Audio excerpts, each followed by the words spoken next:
guys, welcome back to my channel. In today's video, I'm going to be giving you 10 things you can do as a mom to help encourage and empower your children. So if that's something you're interested in, then keep on. The first way you can empower your children is to speak positively to your children, about your children, and over your children. One of the things that I do with my daughter that really I feel like makes a big difference in her life, and I feel like it's going to affect her in the long run, is doing positive affirmations with her in the morning, saying things like, I am strong, I am creative, I am smart, I am beautiful, things like that, just to give her a positive complex of herself. And her telling herself these things and me telling her these things will make it so that she's not looking for other people to validate her in those ways. So hopefully that'll take her far in life, knowing that she has those things implanted in her, that she is, strong and she's powerful and she can do anything she wants to do in life, and she can tell herself those things and I can tell her those things so that she already has those embedded in her mind. I also choose my words wisely when talking about her or to her, whether it being not saying like she's bad, maybe just like saying you're not acting or behaving the way I would like you to, or just saying things that aren't necessarily calling her negative things, but letting her know that her behavior isn't the best at that moment. Because there are times when your kids being bad, but you don't want to call them bad. You don't want them thinking, oh yeah, my mom thinks I'm bad. Just choosing my words more wisely and like saying those things in a different way to be more positive. And I also use encouraging language to help her, like give her positive reinforcement when she's doing good, and then when she's not doing good, giving her other, alternatives and telling her that she's not behaving the way I want her to without using negative language towards her. Number 2 would be to acknowledge and validate your children's feelings. So with Cami being almost 2, she's going to be going through the terrible 2s. And I feel like she's maybe going through that a little bit early. And one thing that most of us parents go through is, temper tantrums. And it's just normal. All kids do it. Well, I mean, most of all kids do it. I don't know if your child has done it. If they didn't, then you're very lucky. But one of the things that kids do go through are like temper tantrums and, outbursts, and sometimes they get angry. And I feel like a lot of times we want to like brush it off and not let them express themselves, because obviously they're young and they don't know, they're not aware of their emotions and their feelings and things, and they're trying to learn to work through those things. So they do get frustrated and they do get angry and they can't work through them like we can. So I feel like it's important to explain to them that it's okay to have these feelings, explain to them what they're feeling, and just let them know that it's not okay to behave in that way, and that there's other ways to, let those emotions out. But it is important for them to know that it's okay to have feelings, it's okay to feel upset, and just encourage them to take it out in a different way, to carry out their emotions in a different way. Rather than throwing temper tantrums, they can just use their words and express themselves. But I feel like redirecting rather than brushing off their feelings and making them feel like it's not okay for them to feel things, I just feel like that doesn't really give them an uplifting and empowering environment. Number 3 would be to encourage independence. With Cami being an only child, me being a single mom, there's a lot of times where I need her to be independent because I can't do everything with her on my hip. So I think it's very important to introduce to them early time and space for them to be independent. Allow them to do things on their own, to play on their own, and give them tools so they can explore, different things, play with different things safely, but by themselves, if that makes sense. Create excitement around them doing things by themselves. So like when Cami learns to, clean up her messes by herself, she gets praised for that. When she colors things by herself, she gets praised for that. So like she likes to do things alone. Not like she doesn't like me being with her, because I do spend time with her, but there are times where she's going to have independent play so that I can cook or clean or, make my videos. And I think that when you create excitement around them doing things by themselves, it makes it more enjoyable for them and it makes them want to do it. Like it encourages them to go and do things alone. Some of those things include picking up tools, picking out her clothes. She loves to pick out her clothes. I'll let her pick out maybe a shirt and I'll put matching pants, or let her pick out a dress and I'll pick out the shoes, or pick out her outfit and she picks out the shoes. Just things like that just encourages her to start doing things by herself more. Number 4 would be to give them their space. Everyone needs their own space, including your child. Don't smother them. Sometimes we want to helicopter over our children and do everything for them. But I feel like your kids are a lot more capable of doing a lot more than we give them credit for sometimes. Sometimes when I just let her be her, she surprises me every time. Allow your child to have their own mind, be their own person, their own interests. Like, sometimes I want Cami to do certain things because I think it'll help her develop or help her learn, but like she might not like those type of things. For example, sitting down and reading in the middle of the day isn't something she likes to do. She just likes to do it at bedtime.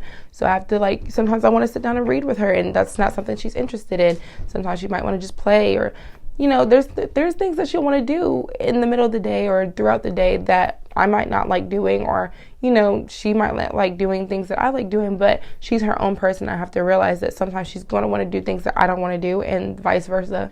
Number 5 would be to talk to your children. Just talk to them. They are so smart. They are so receptive just from you talking to them.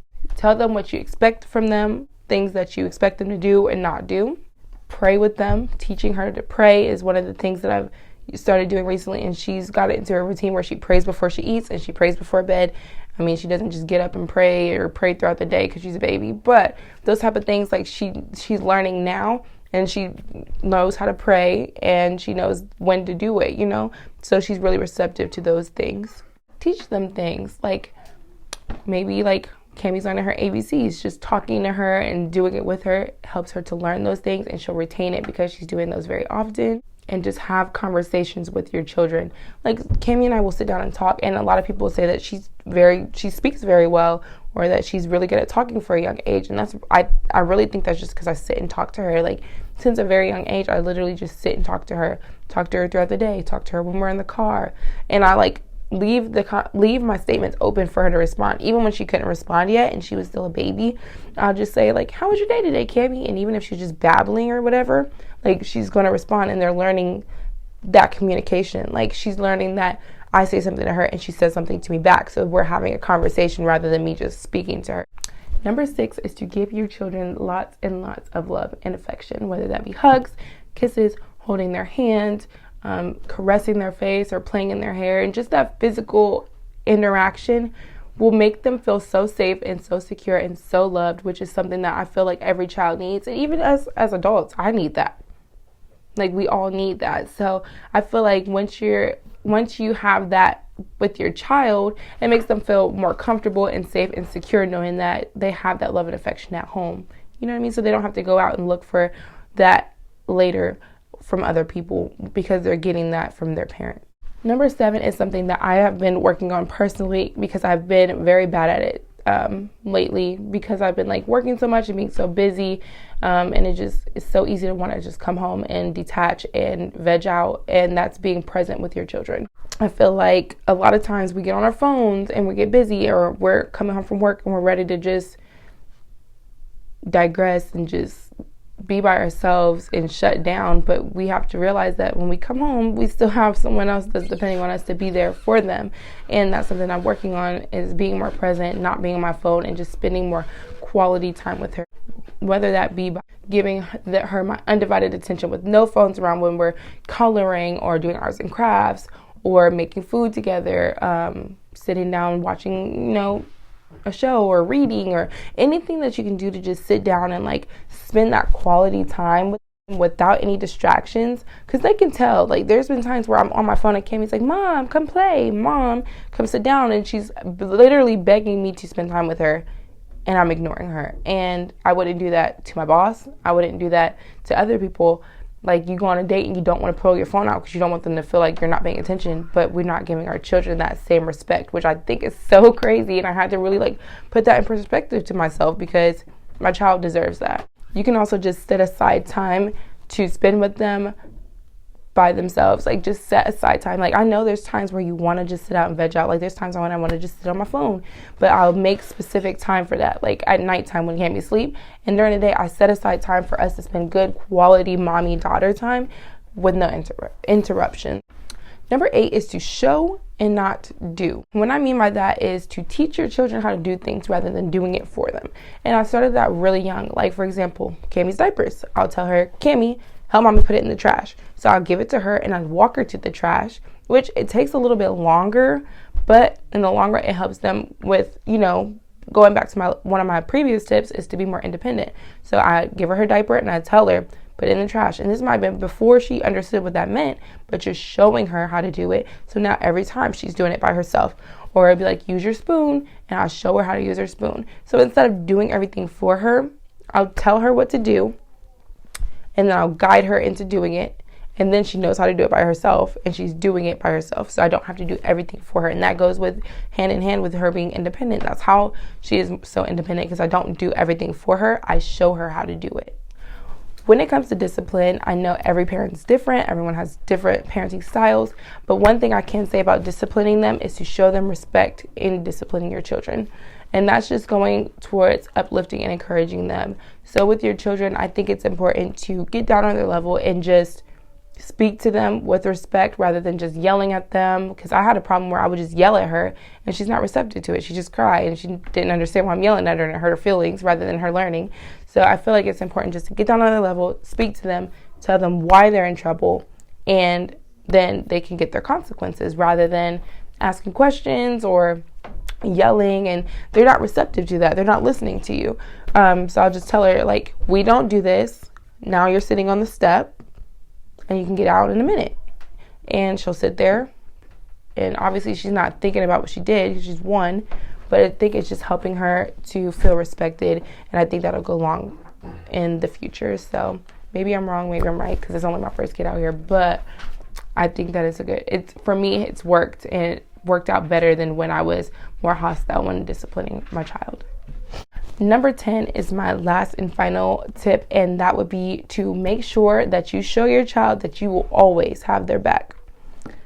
When you have a child, they're young, they don't really have a voice, you're really their advocate. And I feel like that is so important, because there's so many people who need their parents to be an advocate for them, because they can't, they're children. They can't speak their mind all the time, and they can't get their point across all the time because their voice is very big, but they're still very little, So I feel like it's our job as parents to stick up for them, to take up for them, be there for them, and let them, know that we always have their back no matter what, whether it be defending them or being their voice when they don't have their voice.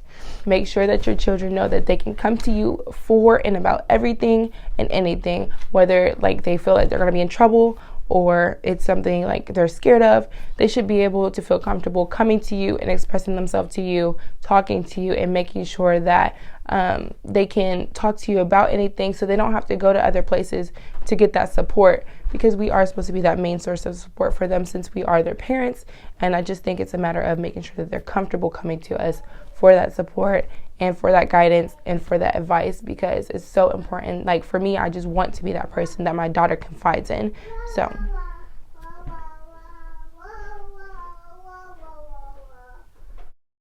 alright guys, that is all for today's video. Those 10 tips are just some tips that I had for making sure that your kid is always feeling empowered and respected and uplifted in the home with their parents.